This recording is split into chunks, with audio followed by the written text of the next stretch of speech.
My name is Tom Lenfestey. I'm an attorney, CPA, and I've been helping lawyers and law firms buy and sell law practices for almost the last decade. If you've ever thought about buying a law practice, this video is meant to give you 4 points that will help you decide, is it the right thing for you and is it the right time for you? So let's get started. First of all, one of the key questions we get from a lot of attorneys or law firms looking at the concept of buying a law firm or buying a law practice is, what is really the buying process? What does that mean? To break it down, buying a law firm is a little bit different than buying other businesses. Buying a law firm is a time-based acquisition. So over time, you will work with the seller to acquire what firm they have built or what personal network, resources, clients, relationships they have acquired over their potential career. So, as we let everybody know, it's really a time-based acquisition or a transition-based acquisition. It does take time to complete the purchase of a law practice, but overall, what you get is a tremendous amount of goodwill. You get the value that they've built into this firm. You get the clients and everything else that come with it that are already there with this potential seller looking for exit, looking for retirement. So again, it's transition-based acquisition. When you look and break that down, it is a process, it's not just a transaction. So first, that's really what buying a law practice is. Second, what are you paying for? A lot of people ask, okay, bricks, mortar, law firms, traditional, otherwise, but what value does a law firm really have?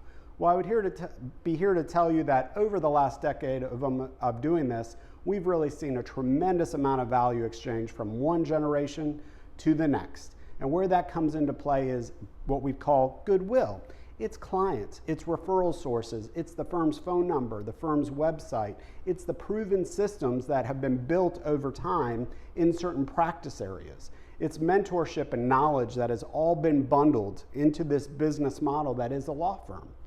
A lot of times the sellers even discount what they have, but when you look back, they have a historical record of proven revenues over time. Proven clients that come back over and over again, proven referral sources. They have a trained team of people that helps deploy these different practice services to clients. All of this can be bundled and transitioned and exchanged over to you as a buyer.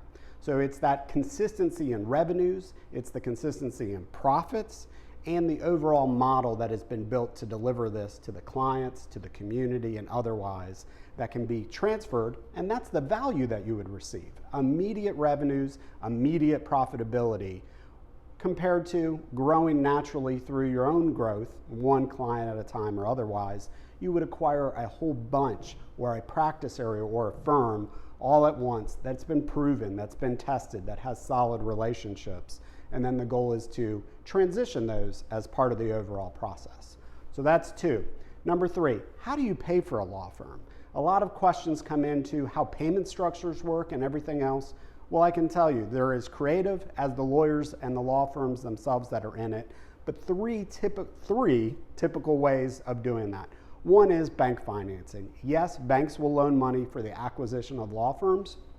Depending on the firm, depending on the practice area, the buyers, the sellers, everything else, there may be more bank financing or less involved in a deal, but the overall is to know those lenders that you can go to.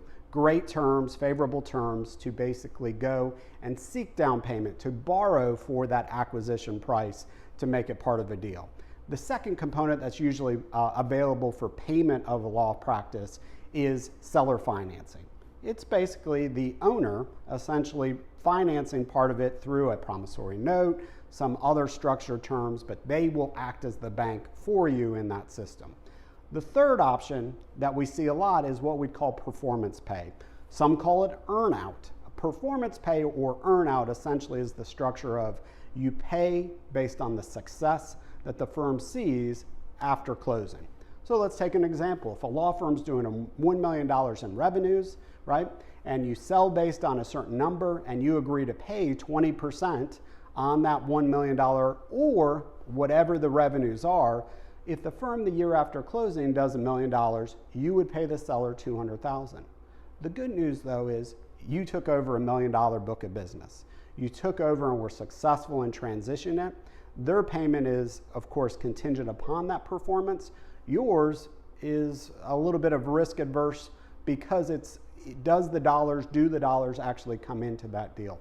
So it's a real good component. We see performance payment in most structures in some aspect, not full performance, full earnout, everything else, but we see it as a key component to that. It brings the party together. It also helps keep that seller motivated as they go forward to help introduce, transition clients, be your goodwill ambassador to you as the next generation owner of the firm. So we like earnouts, performance payments. There's always bank financing in most deals as well, and then seller financing is always an option. The fourth and biggest question for everybody is, how do you really make it a success? Or what some say, how do I know it's going to be successful? Look, as lawyers, we are risk adverse typically. We are trained to do so, but at the end of the day, as a business owner, as somebody who's focused on growth, taking care of our team, taking care of our families, we're looking at strategies to grow. Buying a practice might be the right one for you, but overall, how do you know it's going to be successful, or what can you do to decide, is it or can it be successful for you today? One of the things I always ask our buyers is, are you ready? Financially, firm-wise, are your systems set up, right? Are your firm financials ready to go? Personally, are you financially or at a place where you can devote to acquiring a substantial portfolio of clients, book of business, everything else? So if you're ready to do so, you're at a point in life or a point in your firm's life that you can do so, that's a huge check mark to trying to make it a success. The other part is, can you devote time to the overall, what we would call transition plan? If we can talk to you about implementing a transition plan the way that we do it, it can be successful. We get the seller and we get you as the buyer on the same page to look at how this is going to work, how to turn that seller into your goodwill ambassador, and to make your purchase a success, how to take your firm leapfrogs ahead by acquisition growth strategies, not just through natural marketing. Hopefully that helps. Contact us if you have any questions. Let us know if there's anything else that pops up or we can be of resource in any way. Again, Tom Lenfestey with the Law Practice Exchange. Looking forward to speaking with you more and answering any questions we can.